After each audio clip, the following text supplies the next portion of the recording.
Hello and welcome to Building Africa's Prosperity. In this show, we examine infrastructure development and financing, especially in the Southern African Development Community region. I'm Godfrey Mutizwa. Now, today we are talking about SA Inc.'s approach to pursuing trade and infrastructure investment opportunities in the rest of Africa. The value of such investments could add and have a big impact on the economic growth of the African continent. For this discussion, my guests are Lerato Matapoche, Deputy Director General from the Department of Trade and Industry and Competition. Welcome, ma'am. Mandisi Nkutle, Chief Operating Officer of the Export Credit Insurance Corporation of South Africa. Pierre Marumo, Head of Continental Coverage at the Industrial Development Corporation. And last but certainly not least, Mohan Vivekanandan, Group Executive, Client Coverage from the Development Bank of Southern Africa. Ladies and gentlemen, thank you for joining us today. Let me start by talking a little bit about a favorite topic of mine.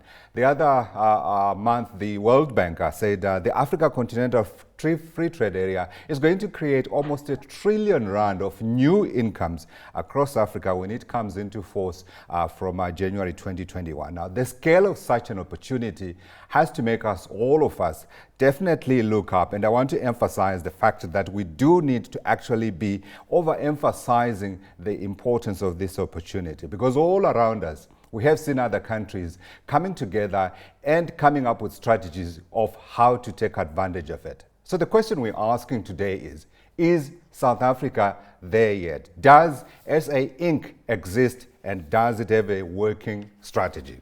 I want to begin with you, Lerato. From a government perspective, let's hear what you are planning in terms of ensuring that South Africa takes advantage of this opportunity, which we have been told, by the way, South Africa is best positioned to take advantage of.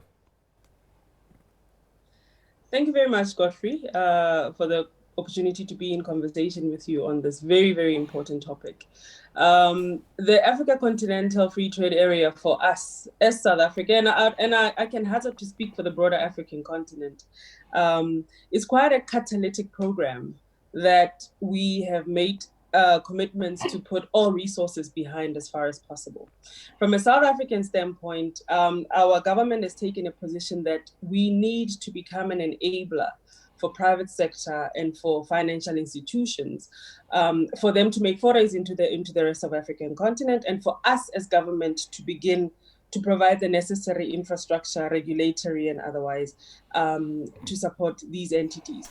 So we've taken a view that we will begin to work in concert as government, as non-state actors, as private sector, to really exchange views on how best to support the Continental Free Trade Area agenda, from the perspective of creating productive capacity on the continent and manufacturing platforms, from the perspective of building necessary infrastructure, be it roads, bridges, and the like, and to be in conversation about the financial and non-financial support measures that are required by our entities.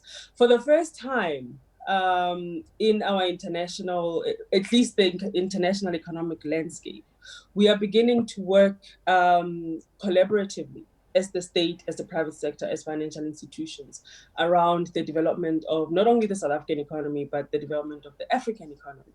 So this is where this SA Inc. concept comes from and comes in. And we're quite committed to making sure that this platform and this structure actually has life. And I'm pleased to say my co-panelists are actually part of a structure that we've begun to form amongst ourselves, including the PIC, to have those particular conversations and say, how do we become sustainable partners on the continent? How do we best support the CFTA? How do we leverage the South African muscle and the finite resources that we have? How do we coordinate them so that we can have maximum impact on the continent? Pure, can I come to you? And I dare say you have more statistics on the African continent, in particular the South African economy, more than I have. But I want to know from your perspective, you probably are in conversation with the DTI on crafting this SA Inc. strategy. So I am going to ask you, because you sort of halfway, if you like, operate commercially owned by the state. From what you have seen of the SA Inc. strategy, Does it leverage the strength that we know South Africa has, the biggest manufacturing base on the African continent, know-how I think that is unparalleled on the African continent, to try to make sure that we actually are able to take advantage of the AFC FTA? Absolutely. Thank you very much for this opportunity. Certainly, I mean, as you would know, the IDC is a state-owned development finance institution under the stewardship of DTIC, as Lerato has just spoken. And really our mandate is to support industrial capacity efforts, not only in South Africa, but in the rest of the continent as well. As an agency of the state, part of our core, at least ours, is to support the government's program, at least insofar as it's regional integration efforts, connecting South Africa to regional markets, but certainly linking our economy to that of our cross-border counterparts as well. So that's important. This includes, obviously, from our end as a state-owned DFI, supporting South African companies looking to expand into the rest of the continent, as well as ensuring through our collaboration as well with the ECIC, who's also on the panel, supporting any efforts that are geared towards the export of our own capability, and that in the form of supporting the export of South African capital goods and/or services, and more recently through our efforts with our colleagues at the AFDB, DBSA, certainly I think making concerted efforts towards the development of regional value chain, so to speak, that takes into account countries' comparative and competitive advantages. At the heart of this, and again, I'll go back to Lerato's remarks, is partnerships, particularly in the context of the current COVID pandemic, and certainly in the post-COVID environment, where we will absolutely be required to work more astutely together to synchronize our partnership efforts in a more intelligent way, as we are less than who we were a year ago this time. So we have very little choice but to behave ourselves, certainly in a more synchronized and coherent effort as SA income, so to speak. And that does require greater partnership arrangements between our shareholders, between the state, between private sector, us as a DFI community, and certainly the commercial financing environment as well, to support us, certainly the advent and efforts of the free trade area agreements. Agreed. Mohan, if I can come to you, and I keep hearing a recurring theme here around a unified position from a South African perspective. I want your opening thoughts in terms of how this strategy should work, and what you are hearing in terms of how it's been structured, and whether, given the practical work that you have done on the ground in the rest of Africa, it will take South Africa that step further. Yes, again, thank you very much for the opportunity to contribute. The DBSA, similar to the IDC, we're a national development bank of South Africa. Our mandate is around sustainable infrastructure, both obviously here in South Africa, but now the rest of the continent as well. And roughly 1/3 of our business, both project development and project financing, takes place outside of South Africa. So, rough numbers, last year we did about 5 to 6 billion rands worth of lending outside of South Africa, roughly equally split between the SADC region and beyond SADC as well. Those numbers may seem big, but in reality, they are a drop in the ocean. The studies have shown that Africa needs about 100 billion plus a year just in infrastructure, which is the DBSA's area of focus. There's $500 billion worth of construction projects taking place at any time on the African continent. So those are dollars, and I was talking about rands. So, it shows you that we all need to work together to be able to bring our balance sheets to play, to be able to support South African business. And why is that crucial? Well, my colleagues have already spoken about it, but we know we're talking about a 1.2 billion population, $3 trillion economy, positive growth of 4-5% before COVID, which we assume will come back again in next year. So as South African business, we have to take advantage of that opportunity. It's the only part of the world where South Africa has a positive trade surplus as well. So clearly we have something of benefit that those economies are looking for. So, it's really about leveraging our balance sheets and also the access that the DTIC provides. They're kind of our big brother. We can follow behind them as they lead us into these countries. So those are all opportunities. Absolutely, absolutely. And beyond leveraging the balance sheet, also leveraging the relationships. Mandisi, if I can come to you. So we have infrastructure and there's a big opportunity, clearly, no question. But I dare argue that actually within your space, on the product side, there is an even greater opportunity. Because if we look at agriculture alone, I remember the other time I attended a conference of the African Development Bank, and they were talking about the fact that Africa every year spends $40 billion on food. Probably it's around $50 billion now. And the question has got to be, can't we grow our own food? Yes, we do. Can't we make it? Yes, we can. Now, can we get into the continent? That is the question that I'm hoping you can help us answer. When you listen to the SA Inc. strategy and the work that you do on the ground, do you find the connection that will enable you to do your job better than you're doing at the moment? Well, thanks, Godfrey, and thanks for the opportunity to share thoughts on this topic. I think the DTIC has outlined the strategy of government and the policy interventions that at play. I think this Continental Free Trade Agreement presents a new regulatory framework that will enable more trade on the continent. ECIC is the execution arm of the government, but on our own, we won't achieve much. We have to work in collaboration both with other state-owned financial institutions, but more importantly, with the private sector players as well, both on the financial side and also those who are involved in the execution of projects, which is the contractors as well. So you're right. I think with this opportunity, we have to redouble our efforts to make sure that the product moves from South Africa to the rest of the regions of the continent. One of the constraints is non-tariff barriers, which is infrastructure. So through our investment and participation in infrastructure, we can enable the movement of goods and people. For instance, border infrastructure is one of the key areas.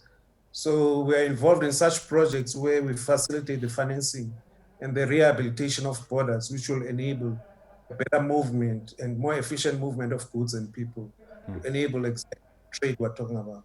Yeah. And let me come back to the DTI. So we are talking about the SA Inc. as if it were one entity, which it is, right? Now, my question is, do we have a platform from which we can operate from here? When we were having discussions leading up to this debate, I found an interesting comment that came from one of you guys, and I'm not going to say who gave it to me, but I'm going to repeat it here. The Chinese hunt together. Do South Africans, private sector, government, semi-government hunt together? Lerato. The idea is that we begin to work more in concert as different actors that have a vested interest in the prosperity of the African continent. So we've started at technical level to establish what we call the SA Inc. Task Team and Steering Committee, and it involves our DFIs that are on the panel today, including the DTIC. The idea is that we're going to have a much more broad-based platform that involves also private sector players. So we've begun the work to have an institution, a go-to institution, that can begin to look into these coordination and collaboration mechanisms. What we've also begun doing also within the DTIC is to establish a platform, and we're actually launching it on the 31st of August, called an export barriers mechanism. Right. This is a solution to private sector. This is a solution to entities that are doing business, particularly on the African continent, and experiencing barriers to operation, barriers to exporting. So we use then that mechanism to leverage different arms of the state, be it International Relations Department, Agriculture Department, to resolve a number of issues that are experienced by our entities in operating externally, in operating on the rest of the continent. We are mindful as government that our role is to enable, our role is to minimize the cost of doing business, be it the time cost, be it a financial cost. Yeah. to our entities. So these mechanisms that we are creating, the barriers mechanism that we are going to launch, the platform around SA in coordination, they really get to us that how do we best support business to thrive when they begin to do business abroad, particularly when they do business on the African continent. Yeah. Lerato, of course, I need not tell you that South African companies have been active on the African continent since the advent of democracy in 1994, and they have had varied experiences. Do we have a body of knowledge that sums up what these companies have come up against so that those who are coming up now are able to learn this and take these lessons forward? That has been one of the biggest gaps that we've had institutionally around having a repository of knowledge. So what we've begun to do is to look at some of the key issues, bottlenecks, regulatory matters and concerns that we've resolved through our binational commissions. We've got quite a number of binational commissions on the continent. Sure. And through those platforms, there are individual company level matters that have been resolved. So it's a function of making sure that there are learnings from that and we coordinate the information that we get out of that. As a department as well, we've created the Trade Invest Africa unit, whose core mandate and daily function is to assist companies that are doing business on the rest of the continent.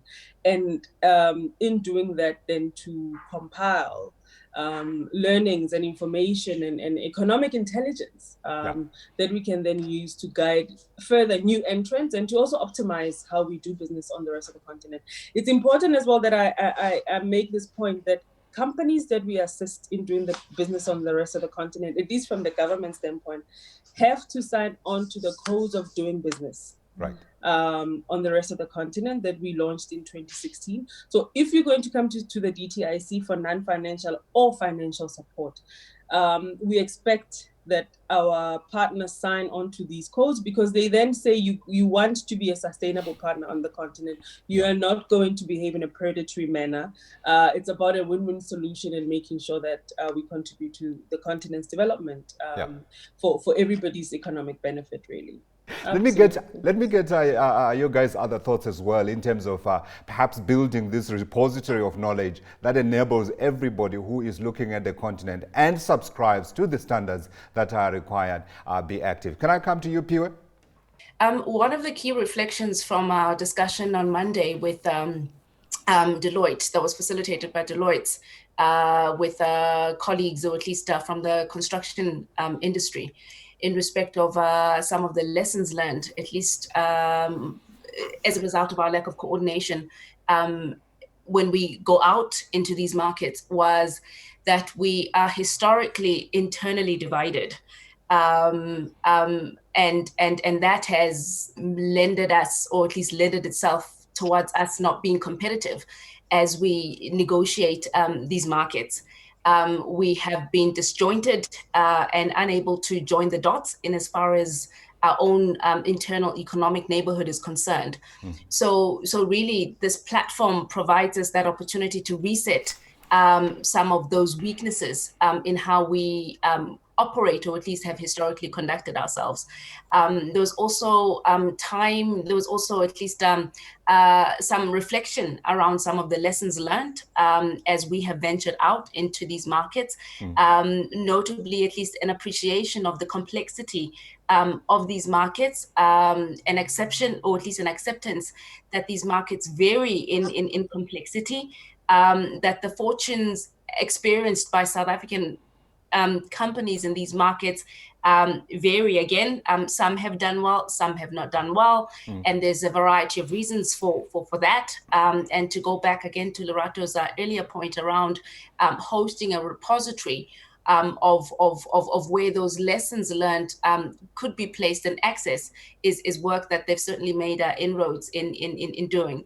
From our experience, again, some of the reasons for the difficulty experienced by our companies in these markets also lend themselves towards complex legislative frameworks, or regimes rather, difficulty in the repatriation of income from these economies, complex supply chain constraints as experienced in different markets, and this is not would be the same, for every market, but certainly those in the retail sector, some of them have expressed difficulty with the supply chain and an inability to get in goods into those markets, but certainly, as I've alluded to earlier, an inability at times to repatriate some of their earnings, obviously, from those markets. But those are lessons learned. And going forward, there's certainly great consideration to how we can do things better. And certainly from an SA Inc. perspective, we are better hunting together, but remaining competitive at the same time, and certainly providing an end-to-end solution to those markets that we are looking to pursue, as our recovery essentially does depend on our ability to access those markets. And South Africa is in some way inextricably linked to its neighbors and regional markets, so to speak. 100%. I'm not sure if that, I was going to come to you because you have a word for it, don't you? I've got a different view, which is, South African businesses, in reality, we can talk about this, but actually we're not doing so badly. That same Deloitte report showed that we have roughly a 4% market share. Now that may seem small, but it's 4% of 500 billion, which is $20 billion. Yeah. And what's interesting is we only invest 2%, and yet we're getting a 4% share. So for me, actually, South African businesses are doing well. I honestly don't think a repository of knowledge is what's needed. The businessmen that are listening right now want something tangible from us as South African government. That they want to know, we know the opportunities are there, we have access to some of them, but the reality is many of them just don't have the balance sheets and the cost of capital, and that speaks to us and the IDC, and then also the export credit cover, which speaks to the work that Mandisi does. I mean, let me give you some very tangible examples, right? We're talking about a situation where in many cases, the export credit agencies of a lot of these countries are AA, AAA rated. Right. They are able to provide capital at 1-2% on a dollar, euro, pound basis. And they're able to do it for an 18-year plus a 4-year grace period. So actually going up to a 22-year tenor. Is the ECIC able to do that? And do they have the balance sheet? And the reality is it's very difficult for them. It's not their fault. That's just the reality. Similarly, the DBSA and the IDC together provide at most about 8 to 10 billion rands of lending into the continent. In dollars, we're talking about maybe $500 million versus a $500 billion opportunity. That's 0.1%. So we really need to step up and we need to figure out ways to be able to increase the financing that we can provide at competitive rates. I want to take you up on the "we are doing well" comment that you just made, Mohan, because you are saying you have got 4% market share. South Africa is the number 2 economy in Africa. Why is that market share not 40%, 50%, 60%? It's a simple point. Do we have $250 billion that we can put into African construction projects? That's almost the entire GDP of South Africa. We don't. So I could just to add to the discussion. Also, what was noteworthy is that in the last 10 years, the construction sector has been depleted north of 80%. So we've literally lost that core capability. And this is a capability that we could export into the rest of the continent. And really, over the last 10 years, it's just been wiped out of the JSE.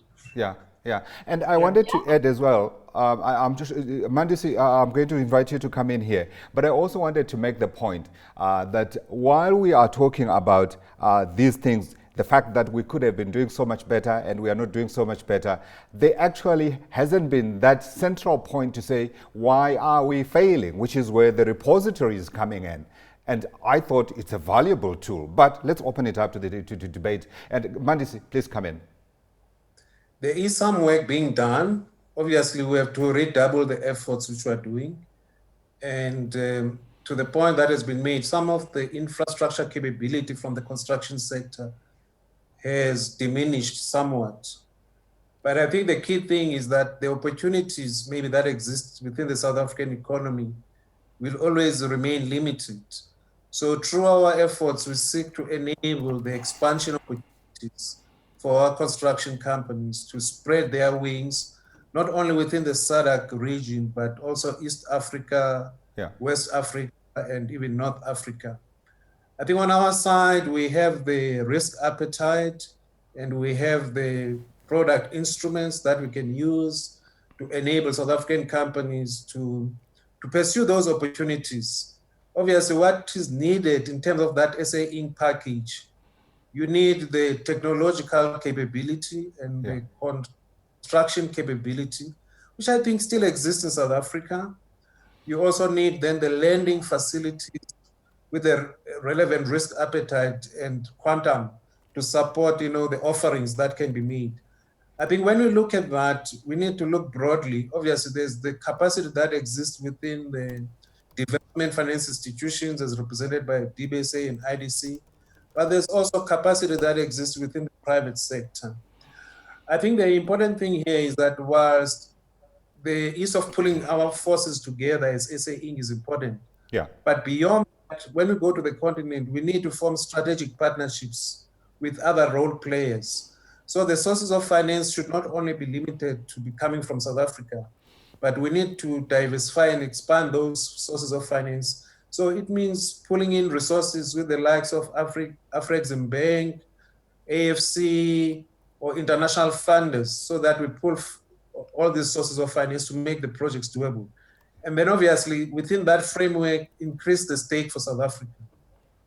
Absolutely. And I was smiling when you were saying that, talking about how to attract capital to South Africa, which then is deployed onto the continent. I wanted to say there is a neighbor, by the way, who is doing this better than South Africa. Tiny, tiny neighbor in the Indian Ocean called Mauritius, which has established itself as a place where you can go and domicile your company, and then the capital then flows into the African continent. Why is South Africa being beaten by Mauritius on that front? And secondly, the point you made, Mohan, is still wrangling with me about the fact that South Africa is unable to take advantage of this opportunity because of a lack of capital. Because part of the reason why we have the rand, the most volatile currency in the world, is, we are told, because South Africa has got deep capital markets. Well, let them come to the party then. But we need to take a break. And when we come back, I want the thoughts of the other panelists as well on this idea. And I also want us to move on and talk about the technical work that you're doing on the ground, in particular, perhaps the ECIC, and we also talk about the DBSA and the IDC, plus, of course,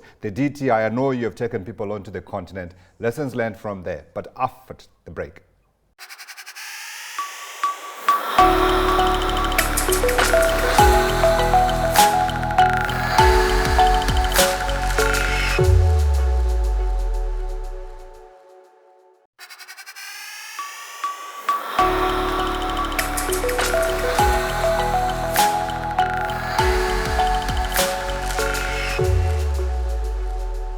We are talking about how South Africa can leverage its position to take advantage of the coming of the African Continental Free Trade Area, the opportunities that it is going to create, and to earn $500 billion that the World Bank says is likely to emanate from the operation of that agreement. My guests are Lerato Matabohe, Deputy Director General from the Department of Trade and Industry and Competition, Mandi Sinkutlu, Chief Operating Officer at the Export Credit Insurance Corporation of South Africa, Pierre Marumo, Head of Continental Average at the IDC, and last but not least, Mohan Vivekanandan, Group Executive, Client Coverage from the Development Bank of Southern Africa. Lerato, I need to give you an opportunity to talk to Mohan to make him understand the lessons that you saw on the continent and how those lessons could help him make his job even easier and see more opportunities than he's seeing at the moment.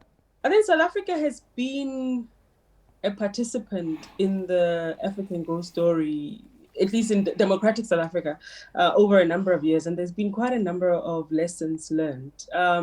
For the first decade or so, our focus really was around post-conflict reconstruction. So some could argue that there were opportunities lost in terms of commercial presence on the rest of the continent. Our strongest participation was around making sure that there's peace and stability and reconstruction of economies like the DRC and Burundi and the like. post-conflict. Following that, we entered into a phase where we are beginning to make forays into sustainable investments on the continent. And a number of companies actually burned their fingers. So there were also lessons learned there in that, in as much as we are part of the African continent, each economy, each jurisdiction, each country has its own regulatory frameworks, has its own localization expectations, has its own strategic vision for itself, where our entities then have to be mindful when entering those particular jurisdictions and to operate in the manner in which the host country expects from a sustainability standpoint. So there were lessons insofar as us, as well as government, beginning to share information with our entities and private sector players to say, if you go to country X, these are some of the things you need to be mindful of. So we began to offer that particular service on a case-by-case basis. Why it's important that now the next phase going forward, the SA Inc. phase requires a repository is that we don't want to be repeating the errors that we made in the past. And we want to make sure that our forays into the rest of the continent from now going forward are really going to be forays that make us sustainable partners on the continent, make sure that our entities are there for the long haul and for the long run, and to make sure that we as government then provide that enabling infrastructure for the long-term relationship. We're not looking at opportunities where companies are just going to come and get the benefit and go out. We want sustainable partnerships, and DBSA is critical in this. IDC is critical in this, of course, ECIC. So I think we are on a much better footing, and we are much better equipped to be of value to the SA Inc. process and to private sector at this point. Yeah. Okay. I want to move on from there now and talk about some of the work that is already being done on the continent, because I think, as I said in one of the points we discussed, what we are lacking sometimes is information. Not that it's not there. It's there, but it's not being shared. Perhaps that ought to be the next stage as well. So, Piwe, can I come to you and just talk a little bit about some of the big projects that you are seeing on the continent and where you are seeing them? As Mohan alluded to earlier in our earlier discussion this morning, of at least more than 10 billion of investments outside of South Africa. We've jointly collaborated on some of those opportunities, but certainly, I mean, South Africa is involved in the Mozambique LNG opportunity, and ourselves, ECIC and the DBSA are similarly invested in those opportunities, this being Area 1 and 4, Area 1 being Total and Area 4, and the ExxonMobil opportunity, which is of course yet to be fully wrapped up, COVID withstanding. So that's that. But again, historically, we've been one of our initial test case investments outside of South Africa, as the IDC was in the aluminium smelter in Mozambique, Mozal. This was almost 22 years ago. So we've got extensive experience with the Mozambican market, and have worked considerably with ECIC, DTI, as well as DBSA in pursuing some of those opportunities, albeit others in the infrastructure landscape. To date, we've obviously extended funding to a variety of sectors in the region, hospitality, infrastructure in the main, energy, and certainly I think in our efforts to support the facilitation of the free trade agreement is certainly to engage even more extensively around supporting industrial infrastructure opportunities that will enable the movements of goods and services from source to market. So that's really where we see our role going forward, and certainly strengthening our presence in SADC, and as Mandisi alluded to earlier, looking for export opportunities, or at least markets. So we've identified East Africa and certain markets in West Africa, specifically for the export of South African capital goods and services, in order to strengthen our industries in South Africa as well. Yeah, Pew, talk a little bit about the experience you have had within the construction sector. I think from the Deloitte study, it's clear that's a huge value sector there. I think they're talking about what, $500 billion projects that are going on around the continent that companies can take advantage of. But we also know South African companies have come back home with their tails between their legs after getting battered in places like Angola, places like Zambia, and yet, at the same time, we are saying there are these opportunities that are there, 500 billion. Surely we can find more than 10% in terms of opportunities there. But what should we know? No, absolutely. I mean, I think you're correct, Godfrey. I think over the last 10 years, at least, we've seen large-scale claims and damages in recent years.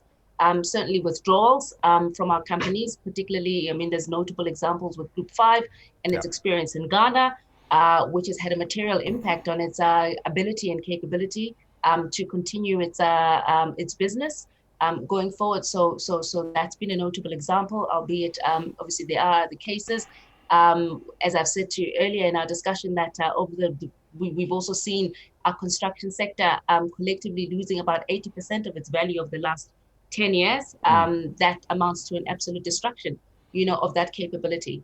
Mandisi did again, soften that to say that capability in some form, or rather continues to remain, and this is what we want to build on. And more specifically with Mozambique, when it comes to Mozambique, we are looking to support South African companies, or at least contractors, that would be servicing contracts to the LNG opportunity in Mozambique. And if it means, or it requires, that we put together a fund of sorts amongst ourselves to support that activity, those are the kinds of opportunities we're looking to pursue. Obviously, once the market opens up and the COVID impact subsides. So that's what we would like to pursue in greater earnest. Mohan, come in here, because yesterday in fact, the other day I was having an interview with the CEO of Marion Roberts, Henry Lars, and he was talking to me about the capability that they have lost on the construction side, because there's no work here in South Africa, we know why, for the past few years, but also just looking at the rest of the continent, you were saying they were moving into other geographies around the world rather than the African continent because they find challenges. But you have lots of experience, and also, hey, by the way, this is a commercial opportunity for you. Do sell. What do you bring that would make a difference as we go forward? Sure. What we've realized outside of South Africa, one of the big opportunities is to work with export credit agencies, both the South African one, but other ones as well. Let me be very, very specific. There's an opportunity in Ghana we're pursuing now in the railway sector, working with some European export credit agencies. What we do is we come in and provide a portion of what's called the commercial tranche, which is about 15% of the size of a transaction. And by doing that, we're trying to actively bring in South African content. And on that project alone, we think there's an opportunity for about 30 to 50 million euros worth of South African benefit if we can get that project done. Now, we played the same role in other projects as well. We've done it in Angola. There's already a large project in the solar PV sector. We supported about a 500 million euro size project in Angola. We're looking at closing another one in the port sector in Angola. We've also supported the railways in Tanzania. Again, $100 million from the DBSA on $1 billion transaction. So these are very sizable transactions. Yes, South African firms may not be in a position to be the prime contractors in all of these cases, but we see an opportunity for them to be subcontractors supporting prime contracts, and it still creates export opportunities and jobs in South Africa. Can they be prime contractors, Mohan? Sorry to interrupt you. Can they be prime contractors? Should they not be prime contractors? Well, it's not a case of should they. If you want to be the prime contractor, you have to go and win the contract. And if you can, absolutely. And in some cases, they're still able to do that. In other cases, as we've heard from Piwe, they may not have the financial and technical capability anymore to be able to play, especially in infrastructure projects that are $1 billion plus in size.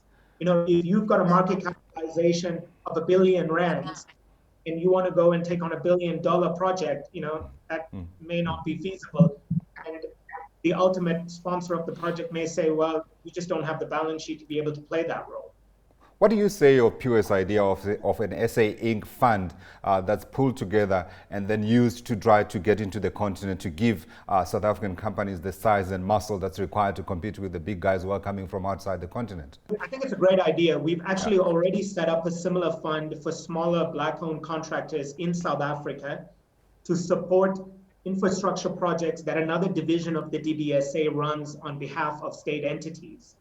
And we think that's a 3 to 4 billion rand per annum opportunity, because that's the value of infrastructure projects that division, the infrastructure delivery division, manages. We're looking at actually doing the exact same thing with one of the largest state-owned entities in the transport sector, again, to help crowd in Black-owned smaller contractors who can't maybe get access to working capital and other shorter-term capital that they need.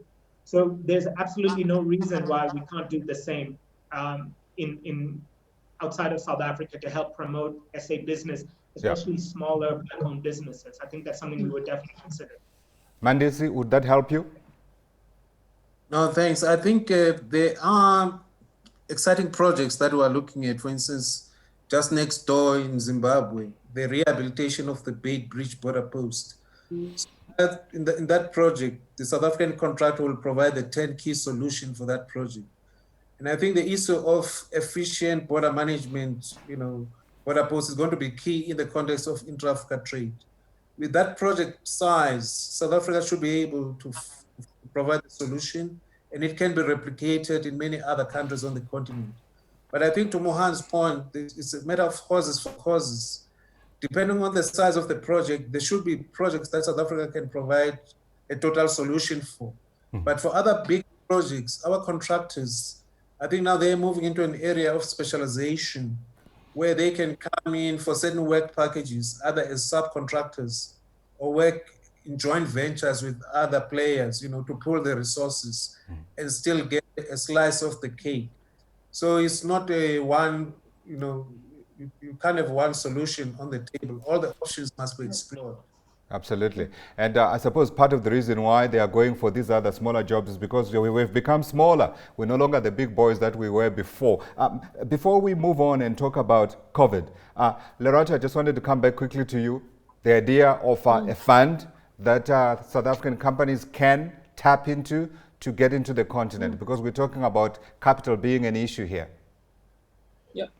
Sure, and that's really the raison d'etre, if you will, right, of the whole SA Inc. collaboration, because each of us have very, very finite pots of financial resources. Even ourselves as a government department, we do have particular incentives that are geared towards supporting competitiveness of companies and access to the rest of Africa, but that's a very finite pot. So I'm happy to hear what the co-panelists are saying, to say, the idea then should be around each of us bringing our pot to bear in particular strategic opportunities on the continent. So not necessarily a blanket fund, but identifying strategic opportunities and providing support around those particular opportunities.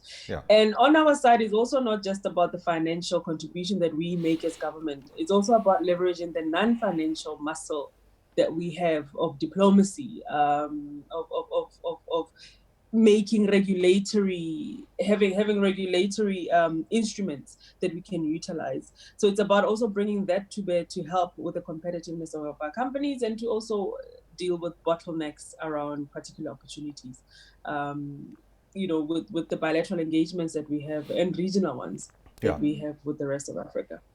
Let me go back to the private sector people, semi-private sector people, and talk a little bit about COVID. Now, COVID, as we know, has changed the way we do business everywhere in the world. There's been a reset that's left everyone in different spaces to where they were before COVID struck. So I'm going to ask a silly question, and please feel free to pick whoever wants to take it on. Is COVID more a threat than it is an opportunity? I think it has been a threat in that, we're banks and we've been impacted from a liquidity basis. Our cost of capital post-COVID is definitely higher than pre-COVID. There's been a lot of pumping of money in developed markets, which has actually brought down their cost of capital. But what we've seen, certainly on the African continent, is cost of capital has gone up. It's been difficult. We also raise money from the markets to on lend.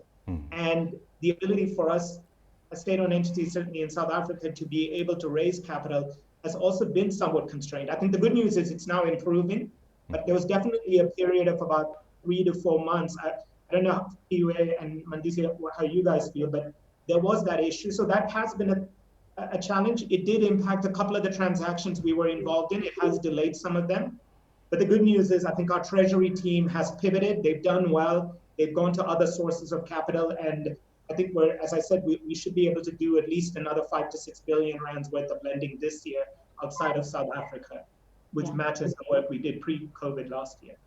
Godfrey, just to add to Mohan's contributions, certainly, I mean, I think there was an impact, certainly a visible one between March and June, but notwithstanding, obviously, that in that same period, we were downgraded. And there was significant swings also in the rand, so from a liquidity perspective, of course, that impacted predominantly all our institutions. There is, or at least we're starting to see some recovery, and hopefully, with better visibility as we go along, there should be a maintenance of that improvement in that environment. However, though, while that has been a threat from a liquidity perspective, which is not only just South African institutions, but also through our engagements. Mohan is also part of that platform with SADC DFIs and other DFIs in the rest of the continent. All of us have had to reprioritize and rethink our strategies as we had them, pre-COVID, certainly. And all of us have had to deal, at least with liquidity challenges, so to speak, and reprioritize our efforts and activities. But on the opportunity side, we believe that it also presents an opportunity. Certainly, I think a lot has been said about a rethink on the supply chains, rethink on our capability to provide for ourselves, particularly on the side of essential supplies, a complete rethink, particularly in the medical sector, as it relates to the continent. Those are certainly, I think, opportunities that we need to pursue in earnest in a post-COVID environment. And I think there's considerable work and efforts at the moment, to really look at alternative sources of supply for our own needs as a continent, and certainly South Africa as well. So that opportunity for me is quite distinct and is not necessarily limited to the medical side, but certainly a broader and deeper rethink on our own supply chains. Yeah, I was going to say perhaps another way of rephrasing that question would be say, actually, perhaps here's the opportunity that South Africa has been waiting for, because to an extent, given the strength and deeper liquidity in the South African markets, perhaps this reset would give an opportunity to get into spaces where perhaps there was competition before, or where perhaps there was just someone who was doing the job to an adequate degree. Mandisi, I wanted you to come in because you would have seen some hurt as well, right? I think you're right. I think the COVID impact has been adverse, but I think it fosters more collaboration. So this Inc. idea comes at an opportune moment because it forces people to pull resources together and be more strategic in the selection of projects to support and choose those projects which will have a greater impact. So I think it's fostering a more robust selection moving forward. We wanted to use Mozambique as a case study because we know you guys have spoken about the role that the DFIs have played in Mozambique. Was there maximum use made of the strength of the South African financial sector as well as the construction sector in playing the role in Mozambique that we're currently at? Or could we have had a higher role if there had been perhaps coordination? There is a significant amount of South African capital that has gone into the investments in the LNG space in Mozambique, particularly Area 1, and possibly and potentially Area 4 once that reaches financial close. I know that the ECIC is supporting a significant tranche of SA capital goods and services, which is quite significant, and that would support certainly SA industry, purely just by our involvement as South African DFIs, or at least the DFI cohort, and the South African commercial lenders in the project. For me, immediately indicates a sizable interest and involvement in that economy. So I don't have the specific details of the contractors, but I know that my colleague Mandisi has significant insight on that on the side of the ECIC. But I do know that at least it lends itself to reasonable significance insofar as the benefit to South Africa if we do this right. Aside even just the contractors or supporting contractors or subcontractors, there is ample opportunity, certainly in the agriculture and agro-processing space, insofar as really supporting the economic scale that would result as a result of us implementing the projects. Also on the industrial infrastructure side, there's considerable opportunity that is available, and certainly on the hospitality side, that is available. I'm not sure, Mandisi or if I could come in there, Godfrey, I think Piwa is right. I think for the LNG sector in Mozambique, as ECIC, we've made a huge commitment of $800 million to support that project. And the way we work is that when we come into a project, because we're an export credit agency, it comes with tight support where we say at least 50% of that commitment, about $400 million must be used and be sourced from South Africa. In that way, we crowd in the participation of the South African contractors in the transaction. And that array of contractors is a varied sort. It's a long list of potential participants in that project. So it's a huge opportunity for South African contractors. And I think they will take advantage of that. So that's quite a major contribution to that economy. Obviously, over the years, we've done a lot of business in Mozambique. Recently, we've supported the Nacala project with Vale, which is the Brazilian sponsor, which is a railway line and a port facility in Mozambique. So there's a lot more projects that we're supporting in that country. Yeah, Mohan? Yeah, no, my colleagues have already spoken about the LNG opportunity in the Rovuma Basin, so I won't repeat it, except, both of those, Area 1 and Area 4, the DBSA is also participating in. But, for instance, another example is the energy sector in the transmission and distribution side. And we worked with the ECIC to close a transaction supporting the electric utility of Mozambique on an $80 million transaction. And again, with the ECIC support, it means we're also crowding in South African business into the electricity transmission network as well. We're looking with IDC right now on a different LNG transaction in the south of Mozambique, hopefully to be able to support. And the reason why that's so important is the gas that comes from the south of Mozambique is absolutely crucial for the energy security and the energy needs of the Gauteng region of South Africa. We know the Romco pipeline set up in 2005 with funding from the DBSA, and that brings in gas from the Pande Tamani fields. Those fields are, coming down. And so we need to come up with solutions there as well to continue to maintain energy security for South Africa.